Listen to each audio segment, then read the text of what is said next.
And welcome to Hannity. And tonight, Laura Ingraham, Jay Sekulow, Newt Gingrich will join us in just a few minutes. But first, the alt-left, propaganda media, and the Democratic Party, they're going all in on their massive Russian conspiracy theory and are once again launching a massive smear campaign to try and damage a key Trump administration official. And that is tonight's opening monologue.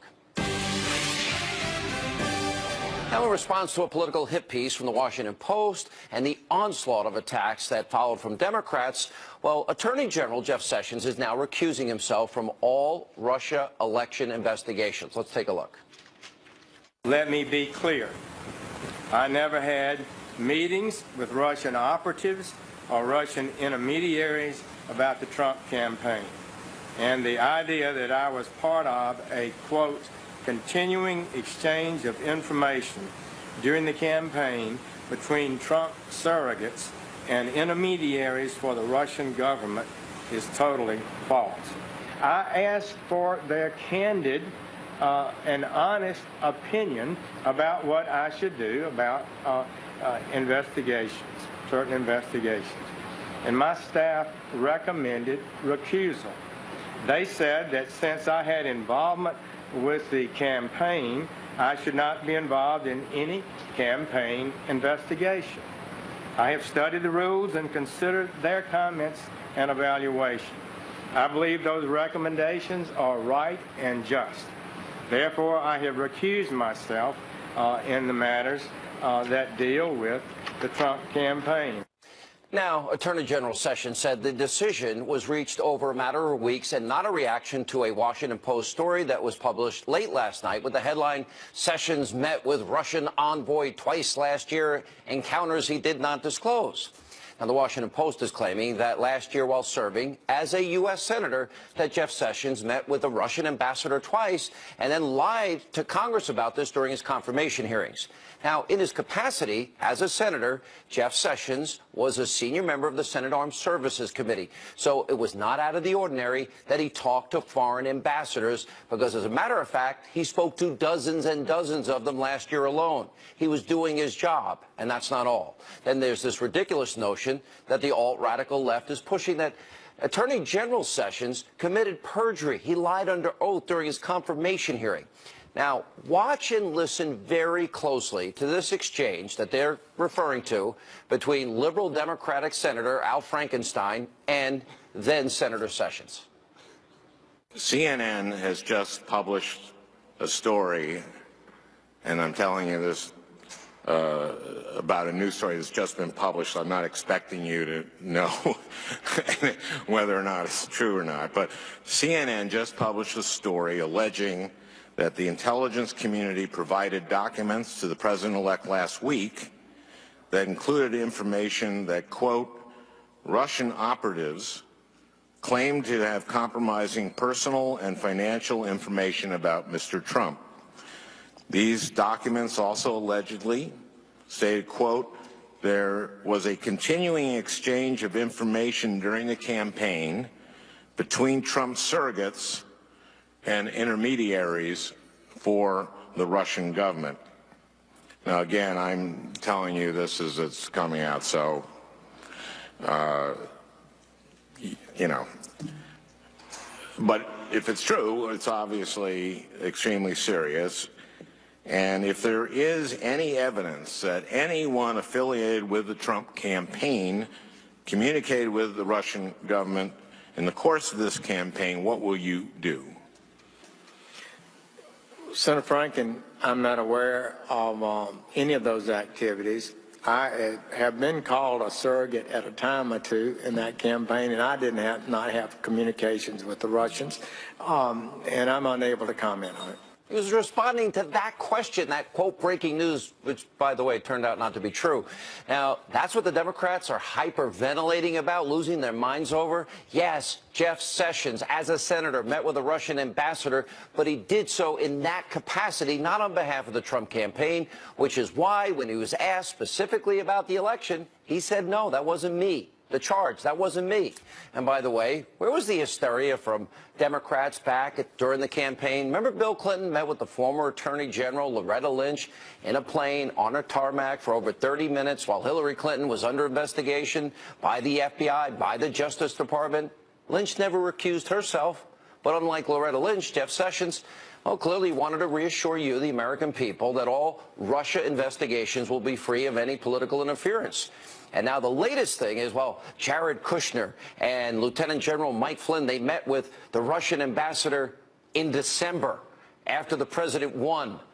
So this whole smear campaign is really just part of the Democrats' larger fake news conspiracy theory that Russian hacking is all the reason why Hillary Clinton lost the election, and that somehow members of the Trump campaign secretly coordinated the whole thing. Now, they've been pushing this ever since Donald Trump won the presidency.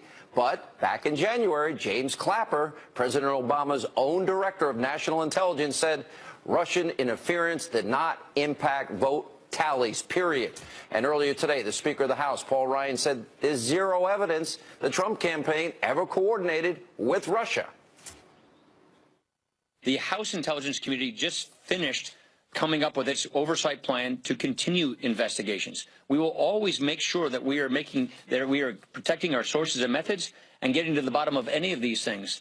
But we have seen no evidence, been presented with no evidence that anybody on the Trump campaign or an American was involved, including with the Russians. Need more proof? The House Intelligence Committee, that's chairman is Devin Nunes. He said the same thing, and he said it earlier today and also added this. We got to be very careful here. It's a slippery slope. All the countries in the world basically have embassies here. A lot of those countries are adversaries, but we all meet with those. Many senators and congressmen meet with those ambassadors on a regular basis. Look, if there's anything that shows that Russia and the people from the Trump campaign somehow conspired and impacted votes in the election, then we'll be all over that story, kind of like what Obama did to try to defeat Benjamin Netanyahu, and we'll give you the details.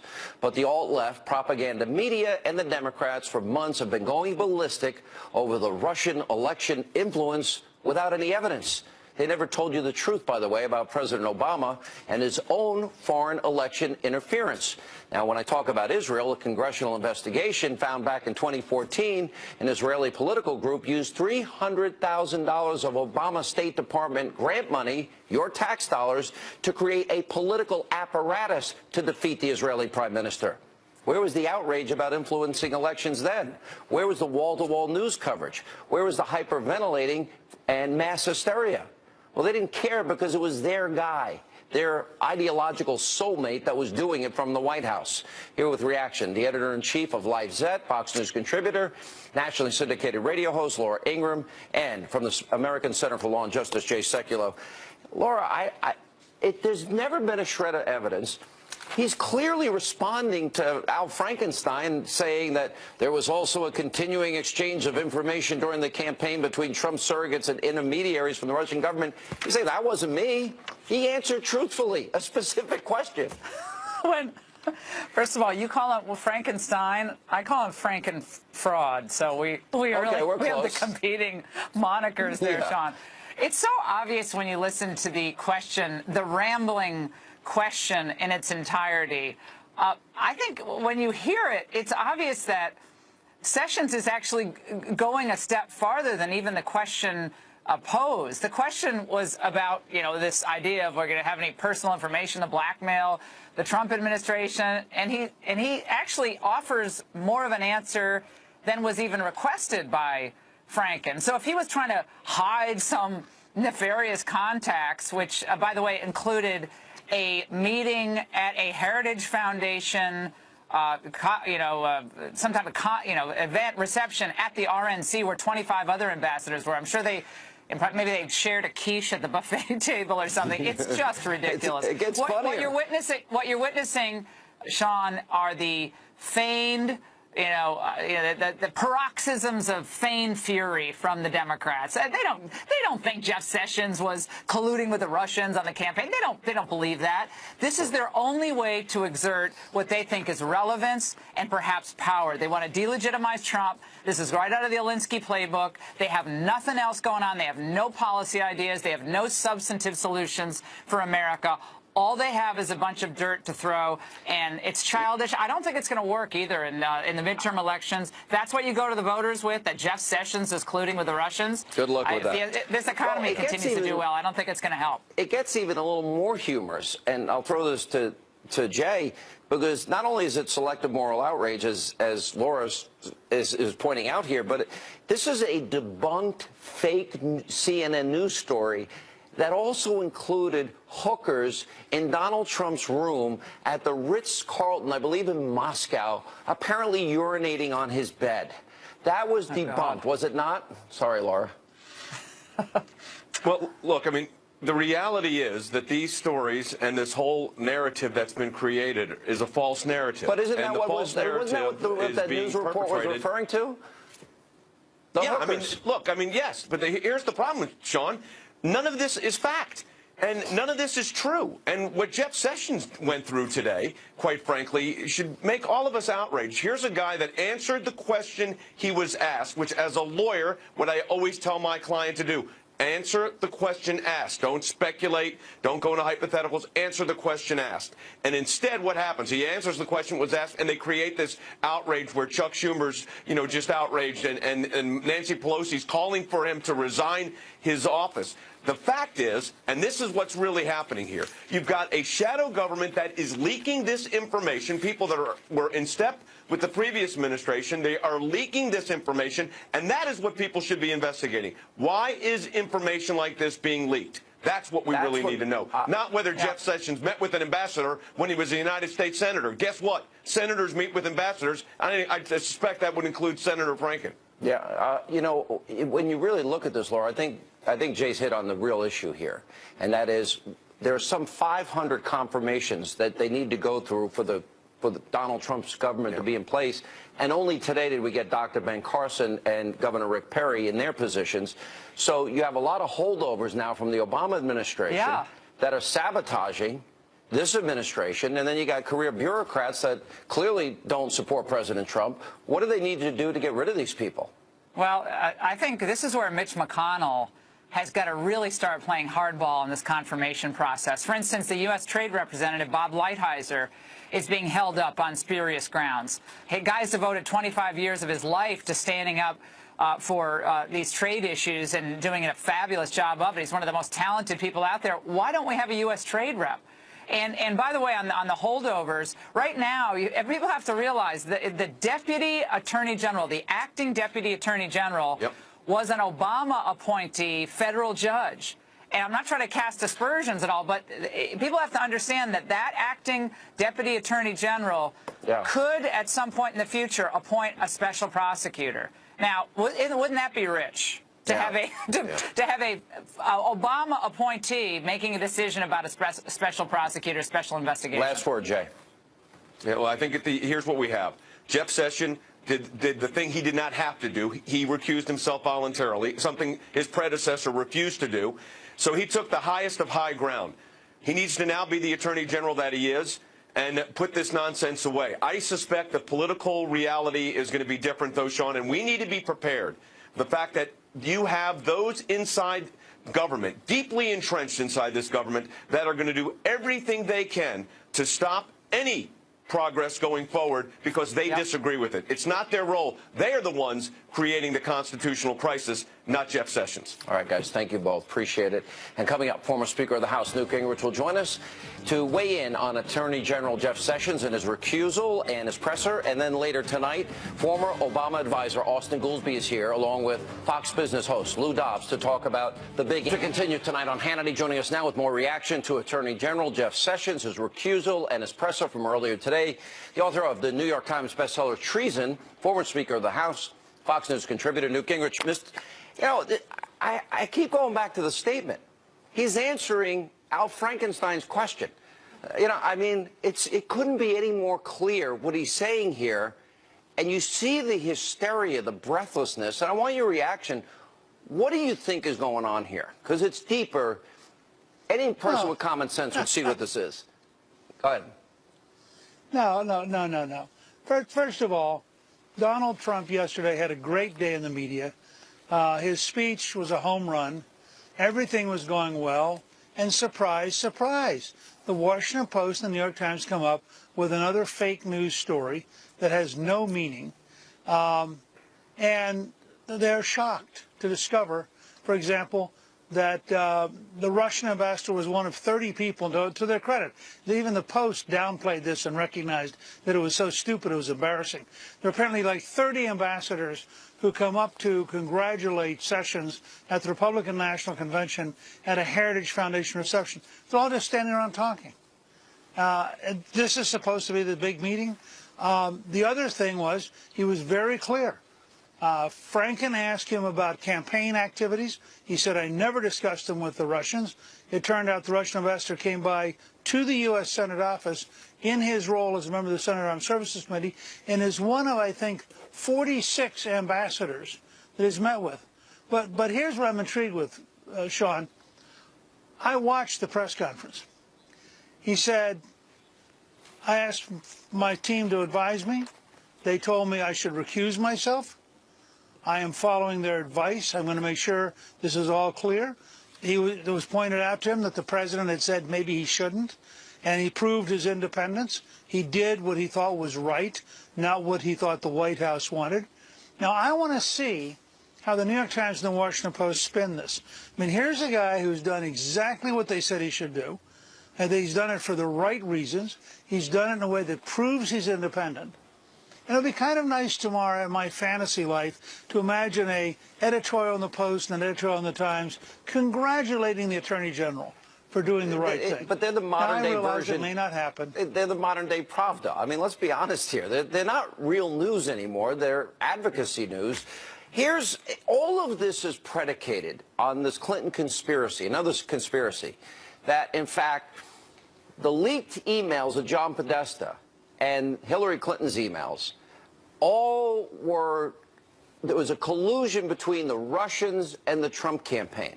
Now, last week, as we pointed out, Devin Nunes said, no, there's no evidence whatsoever. How do they keep pushing something that we don't have any evidence for? Well, but see, the great virtue of fake news is it's fake.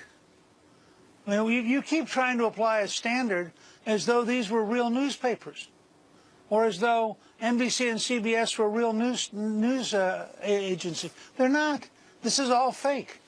We're going to get it for 8 years under Trump, and if he's succeeded by a Republican who's in the Trump tradition, we're going to get it more. They just make it up. Right. They don't have to have any kind of. Well, let's go back. But I want to go back to what I said. Though. I want to put you on the spot. All right. Put me on the spot. Well, I'm going to volunteer to come on the show tomorrow, the radio show. Yeah. And let's discuss the editorials in the New York Times and Washington Post, and let's see if they have the guts to say that Jeff Sessions did the right thing. They really wanted him to resign, but I think it's a larger conspiracy here, in as much as they want as much collateral damage. That's why they go after Reince, Kellyanne, Jared, Ivanka, Melania, even their 10-year-old son, the president's 10-year-old son, and then General Flynn. In the case of General Flynn, though, just 2 weeks before the president leaves office, he allows intelligence conversations. Remember, when Americans are identified in a conversation that is being recorded of a foreign entity, they're supposed to minimize what they're recording in terms of the American speaking. But that information gets leaked. But just before he left office, President Obama allowed the information to be shared with 16 other intelligence agencies. Do you suspect, as I do, that he did it for the very purpose that information would be leaked and leaked and leaked to damage? Of course. No doubt. Of course. I agree. Look, we're not. Everybody who cares about this has to understand. We're not playing in a game that's fair. This is a cultural civil war. There are no holds barred. The other side is losing, and they understand that if they continue losing, that their entire power structure, their entire value system is going to end up being crushed. And so every day that Donald J. Trump does something terrific, they get madder and they get more frightened and they become weirder. This is going to go on. Also remember, in the Federal Election Commission reports, 95% of all the bureaucracy donations in Washington went to Hillary. 97% of the donations at Justice went to Hillary, and 99% of the donations at the State Department went to Hillary. Now, what do you think the probable bias is of an organization in which more than 9 out of every 10 people who are giving money gave it to the other team? I think that question answers itself. All right, we'll continue. More with Newt Gingrich right after this break and coming up next tonight. Tonight, I am also calling on this Congress to repeal and replace Obamacare. President Trump says Obamacare's days are now numbered. So will Republican lawmakers help repeal and replace it? Is there a problem? And by the way, in this show, we are holding Washington and Republicans accountable. Plus, the economy is already seeing significant gains thanks to the new administration. Austin Goolsbee, Lou Dobbs are here tonight with reaction as we continue. Stay. Good evening and live from America's News headquarters. I'm Jackie Ibanez in New York. President Trump standing by Attorney General Jeff Sessions following reports he met with the Russian ambassador twice, despite not volunteering that information during his confirmation hearing. President Trump releasing a statement saying, quote, Jeff Sessions is an honest man. He did not say anything wrong. He could have stated his response more accurately, but it was clearly not intentional. The Attorney General also saying it was an honest mistake in an interview with our own Tucker Carlson. Recusal is not an admission of any wrongdoing. It's simply that whether or not you can be perceived as fairly deciding a case or evaluating a case. And the reason I believed I should recuse myself is because I was involved in the campaign. To a degree, I think it would have been perceived is that I wouldn't be objective in participating in an investigation. I'm Jackie Ibanez. Now back to Hannity. Tonight, I am also calling on this Congress to repeal and replace Obamacare. Action is not a choice, it is a necessity. So I am calling on all Democrats and Republicans in Congress to work with us to save Americans from this imploding Obamacare disaster. All right, during his joint address to Congress earlier this week, President Trump promised to repeal, replace Obamacare. Today, Speaker Paul Ryan promised it will happen. Watch this. We told America, here's our vision for how we replace Obamacare after we repeal Obamacare. That's the bill we're working on right now, and I am perfectly confident that when it's all said and done, we're going to unify because we all, every Republican ran on repealing and replacing, and we're going to keep our promises. All right, on this program, we have promised you that we'll hold Washington, the Republicans, accountable to their promises, and tonight, that's exactly what we're going to do. And we continue with former Speaker of the House, Newt Gingrich. All right, so Senator Rand Paul today says that the bill that the Speaker is talking about is locked up, and nobody has an opportunity to read it. I talked to him earlier today, and he said it's locked up because there are things in there like the Cadillac tax that is being renamed and a mandate that remains, and that he and other conservatives and the House, the Freedom Caucus in the House, are against. What is your reaction? Well, I don't think we'll know till we see it, but, you know, the legislative process takes a long time. Even if you're fast, it takes a pretty long time. So they may have staff working on the bill right now. It may be in seclusion in effect for right now, but it's going to become public. And the minute it becomes public, it's going to be on the Internet, and you're going to have thousands of experts and lobbyists and others analyzing it within minutes. If there are really dumb things in the bill, they'll be obvious in the first 24 hours. Then it'll have to go through an amending process. I mean, I have great respect for Speaker Ryan. He and I have both held that job, and it's a tough job. But in the end, he serves his conference, and I think that if there are some things in there that are unacceptable, my guess is they'll be taken out. It seems like there's a communication. His challenge is... It seems like there's a communication. When I talk to the Freedom Caucus members or Senator Paul, they're assuming that these things are in there, or they believe that they're in there, and it's nobody's talking to each other. Why not let us see the bill now? Why, if it's being scored? Well, I think, frankly, the bill probably is not complete. I think that they're probably looking at it, fixing it, looking at things that don't quite fit, don't quite work. But the fact is, sooner or later, it's going to go to, I think, primarily the Ways and Means Committee in the House, but also potentially to Energy and Commerce, depending on how they have shaped the bill. Ultimately, it's going to go to the Senate. None of this stuff's going to happen overnight. And I certainly don't believe that the Republican leadership is going to try to do what Nancy Pelosi tried to do and Harry Reid tried to do with Obamacare. It would be a disaster to try to ram through something without having it out in the open, without making it amendable, without having a chance to talk it through. Nobody is smart enough to fix 20% of the American economy, a matter of life and death for every American, in secret. So sooner or later it's going to become public. But I also think what Speaker Paul Ryan said is absolutely true. Tom Price, the new Secretary of Health and Human Services, a medical doctor, spent years as a member of Congress working on this very issue. I interviewed him many times. Was chairman of the Budget Committee. Yeah. Well, and so they've got a guy at Health and Human Services who understands how to work with the House Republicans. He's very acceptable to the Senate Republicans. They're going to have to talk all this stuff through, and frankly, there'll be a lot of tension. I have no doubt that there will be amendments offered and that some of those amendments will pass. But that's the legislative process. I mean, that is how America is supposed to operate. Okay, then you make me feel better when you say it. You said the other night you put it in a box. What do you need to get the bill passed? What do you need? I understand it's like making sausage. Right. It's complicated. It's also important, though. Right. I think one of the things that Americans like the most about the president, why his popularity is soaring and why people are coalescing around his agenda is because he's keeping his promises. And I think it's so important that on every one of these issues, they don't really have a lot of time, even though they have both houses of Congress, do they? There is a period of time. Next year we begin an election cycle again. Am I wrong? Yeah, but look, no, yes, you're wrong. Okay. Tell me where I'm wrong. Thanks a lot. I thought we were friends. No, you're a good enough friend. I thought I'd just be straight. Yeah, I know, look, it's fine. We passed welfare reform in the summer of an election year. And it got vetoed twice. We passed it 3 times. It got signed the 3rd time. Here's a very simple question. When people thoroughly understand this bill, do they think it's better for them? If the bill's better for them, I don't care whether it's the month before the election. It's going to be hard to stop it.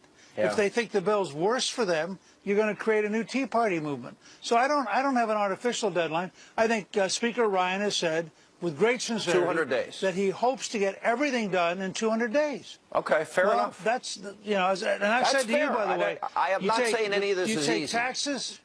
Go ahead. Right. But you take taxes, infrastructure, and Obamacare. If they can pull those 3 off in 200 days, they'll have done more than Reagan did in '81 and more than we did in '95. All right, well said. You made me feel better today. Amazing for somebody who's just beating me down on my own show. It's unbelievable. Good to see you. And up next tonight, right here on Hannity. To accomplish our goals at home and abroad, we must restart the engine of the American economy. President Trump vowing to jumpstart the economy, and he's doing just that. Austin Goolsbee, Lou Dobbs, they battle it out coming up next. And later, meet another American hero featured in President Bush's show on our sister network, the Fox Business Network. Consumer confidence is high, but I'm a big believer in the tax plan. Right. Energy independence, getting rid of Obamacare, 15% corporate rate, 10% repatriation rate. To me, factories, manufacturing centers go up by leaps and bounds. When that happens, everything that you laid out, there is no ceiling for what this economy can do. Economic growth, we're already, we've seen this a struggling recovery from extraordinarily difficult historical lows in this economy, and the worst recession since the Great Depression. But what we're looking at now is consumer confidence that's rising, 15-year high. We're watching investor confidence. We don't have to go out and do a poll.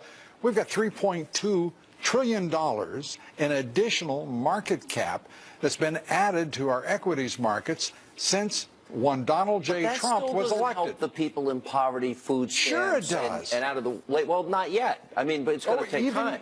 You think ask it will? anybody out there listening to us, Sean. You really do believe? They look at their 401ks. They look. No, I agree with that. But what about the people in poverty on food stamps, the one that need those jobs Right. when the manufacturing centers and factories are rebuilt? You know, one of the many things I love about you, Sean, is you're not a patient fella. No, I'm not. he's been in office not even 40 days yet. Yeah. So I think we're going to need a little time here. I'm agreeing, but I need Congress to do their job. What's your reaction to all of this? You know, your buddy Obama was the only president in history never to have a single year of 3% GDP growth, not 1 year, not one. Accumulated more debt than every president before him combined. Yeah, and every president before had a shorter recovery. This is the longest string of private sector job growth in the history of the United States. Here we have, let's break out the demographics, 18 to 22. Okay, go ahead. Okay.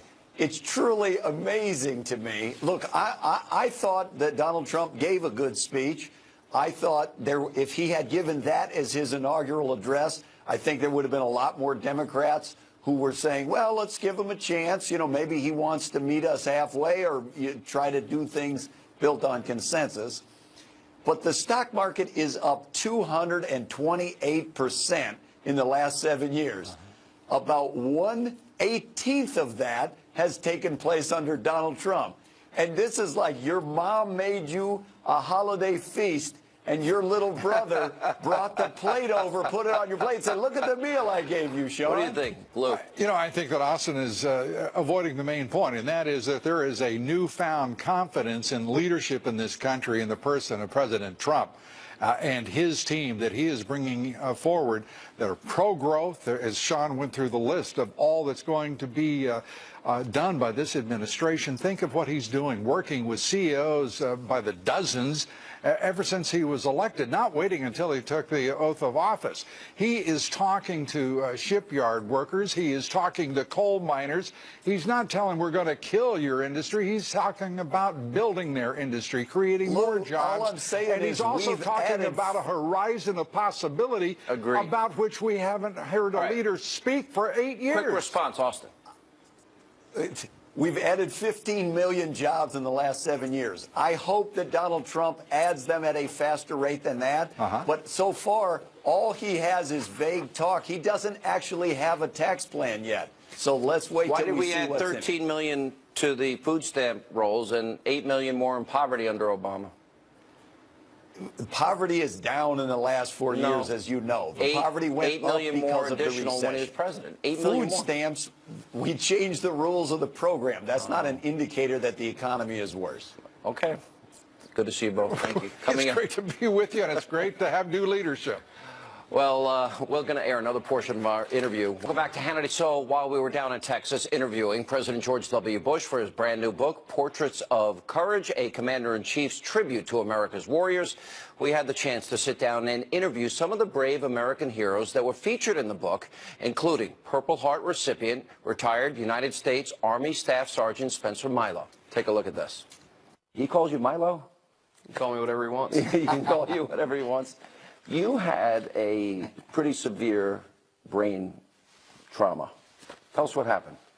Well, I had two separate traumatic brain injuries. My first in Iraq, and then my second, which is probably more prevalent, moving forward in Afghanistan. There was a young teenage boy right on the Afghanistan-Pakistan border in Spin Boldak that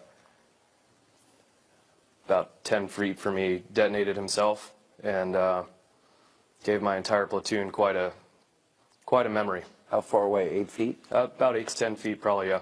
Wow. How are you doing now? I'm doing a lot better, to be honest with you. Long road, a lot of hard work, but I would say that I am definitely on the right path, and I'm grateful for it.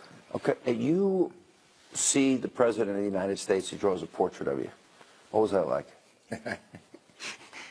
Well, it made me look much better, and I appreciate that, sir. I thought you said I took some liberties with you. Well, yeah, I like it.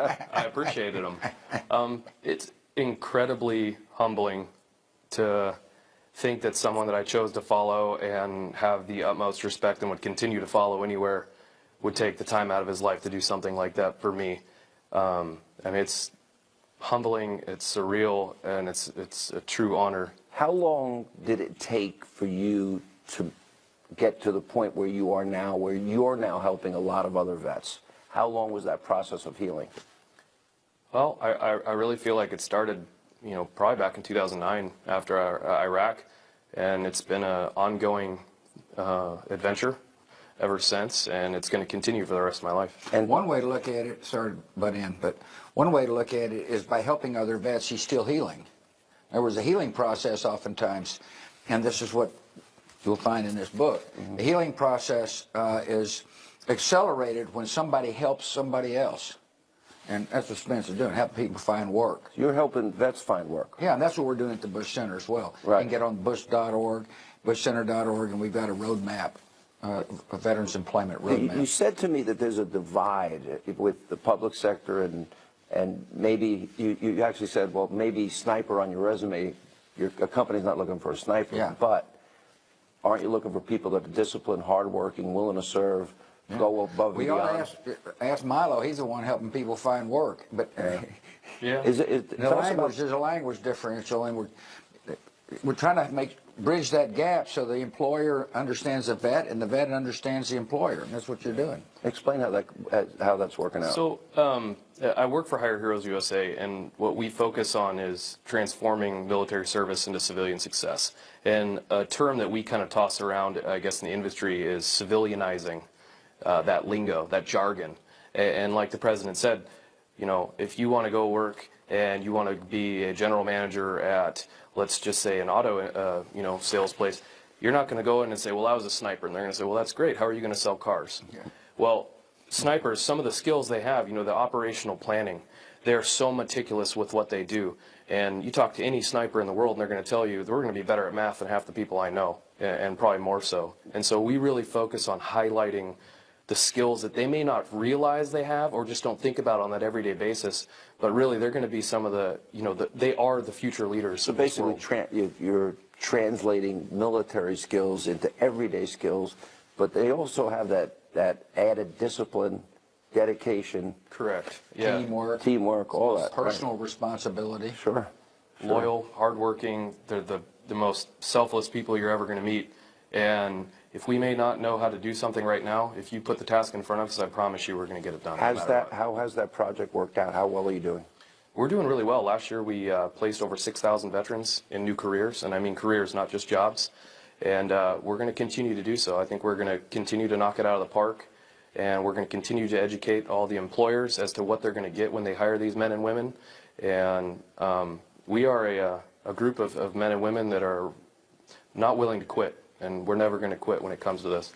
And this is now your life's vocation, your passion. This is what you love. I will spend the rest of my life doing everything I can to help my brothers and sisters in any way. And this is your life passion now. I know you spend a lot of time painting, but you also have golf tournaments you do. You have the mountain bike ride. Mountain bike ride. That's where I met Milo. These are good athletes, and I love it. I love riding bikes with them. Yeah. And how many miles do you do on that trip? We do what's called a W100, so we do 100K, 62 miles. Right. But over 3 days. It's awesome. And it's fun. Milo, I don't know if I can call you Milo. You can call me whatever you want to. So very nice to meet you. Pleasure. Thank you so much for being with us. Appreciate it. And coming up, we need your help with a very important question, and we want to make sure that we hold Washington, especially Republicans in power, accountable. And that leads us to tonight's question of the day. What do you want us to hold Washington Republicans accountable for? We want your answer. Go to Facebook.com/Sean Hannity, @Sean Hannity on Twitter. Let us know what you think.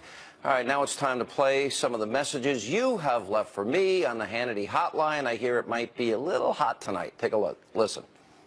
Get off the airways, Hannity. All you do is cry and whine. All you do is try to save Trump's job. It's not going to happen. He's done. You complained about Obama for years. If this was Obama doing what Trump's doing, what would you be saying, you hypocrite? Go away. Sean, it's time to color your hair. You'll look 10 years younger. You're welcome. John, love the show. Love you. You got great hair. I don't know why people keep making fun of it. Color my hair. Get off the airways. Wow. Got something you want to say to me? You can be nice, you can be mean. We'll play it.